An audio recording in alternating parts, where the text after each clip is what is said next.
When Alina married Marcus, she believed she was stepping into the safest chapter of her life. Marcus was charming in a way that made rooms lean toward him. He knew exactly what to say, exactly when to say it, and he carried himself with quiet confidence that made people trust him instantly. Alina saw his attentiveness as love. When he remembered small details about her childhood or brought her tea without asking, she thought she had found someone rare. In the early years, their life looked beautiful from the outside. They bought a modest house with white shutters and planted roses in the front garden. Marcus worked in finance, often speaking about important clients and late meetings. Alina worked as a primary school teacher, coming home with stories about her pupils and the funny things they said. At dinner parties, Marcus would wrap his arm around her chair and praise her cooking, her kindness, her patience. Friends admired them, family envied them. But deceit rarely begins with something obvious. It begins with something small. The first lie was about a business trip. Marcus said he would be away for 2 nights in Manchester. Alina kissed him goodbye and slipped a note into his suitcase wishing him luck. The next evening, she tried calling to say goodnight. He didn't answer. An hour later, he texted that he was in meetings and his phone had died. When he returned, he brought her an expensive perfume. "For being so understanding," he said. She noticed the hotel receipt in his jacket pocket days later while doing laundry. It was from a boutique hotel in their own city. Her heart beat strangely as she held the paper. She told herself there had to be a logical explanation. Marcus had always been attentive, always loving. Surely there was a reason. When she asked him gently about it, he laughed. It was for a client meeting, easier than driving back and forth. His tone was calm, slightly amused. "You don't think I'd lie about something like that, do you?" The question flipped the guilt onto her. "No," she said quickly, "of course not." And that was how the pattern began. Over time, Marcus grew more protective of his phone. He started stepping outside to take calls. He showered the moment he returned home. He became defensive over small questions. If she asked where he'd been, he would sigh as though exhausted by her doubt. "You're imagining things," he would say. "You've always been a little insecure." That word, insecure, lodged itself deep inside her. Alina began doubting her own instincts. When she noticed lipstick on his collar once, he claimed a colleague had stumbled into him at a networking event. When she saw unfamiliar names texting late at night, he said they were work contacts. When he came home smelling of unfamiliar perfume, he blamed crowded lifts and busy restaurants.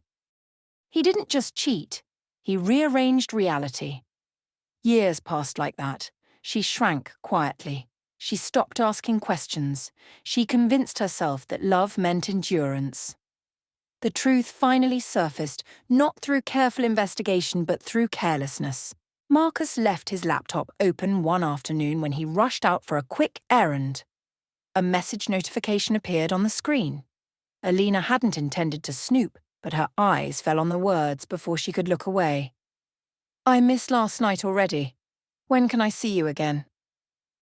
Her hands trembled as she opened the message thread. It wasn't one woman, it was several. Conversations stretched back years. Hotel bookings, photographs, promises he had once whispered to her now typed casually to others. The room felt like it was tilting. All the late meetings, all the defensive sighs, all the perfume bottles he had gifted her to mask his guilt. The betrayal wasn't a single act. It was a sustained performance. When Marcus came home, he found her sitting at the kitchen table with the laptop open.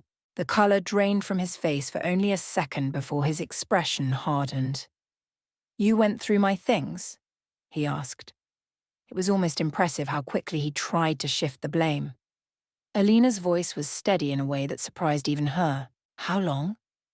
He didn't answer immediately. Then he shrugged. It didn't mean anything. Those words hurt more than the messages. It didn't mean anything. All the lies. All the nights she had cried quietly. All the times she had blamed herself. "It meant something to me," she replied. Marcus tried every tactic that had worked before. Minimizing, gaslighting, anger. He accused her of neglect. He claimed he felt unappreciated. He suggested she had pushed him away emotionally. But something had changed. The illusion was shattered, and once shattered, it could not be restored. Alina did not scream. She did not throw plates. She did something far more powerful. She stopped arguing. In the weeks that followed, she quietly gathered evidence. She consulted a solicitor. She reviewed their finances. She discovered not only affairs but hidden accounts, secret credit cards, money spent lavishly on other women, while she carefully budgeted household expenses. The deceit ran deeper than she had imagined. When Marcus realized she was serious about leaving, panic flickered across his face for the first time. He begged. He promised therapy. He swore it would never happen again. But trust, once eroded over years, does not regenerate overnight. The divorce was not dramatic. It was precise. Because of his financial misconduct and documented infidelity, the court ruled heavily in Alina's favor. She kept the house. She received a substantial settlement. His reputation, once polished and admired, cracked under scrutiny when details of his affairs surfaced during proceedings. Word travels fast in professional circles. Marcus's firm placed him under investigation. Clients withdrew. Colleagues distanced themselves.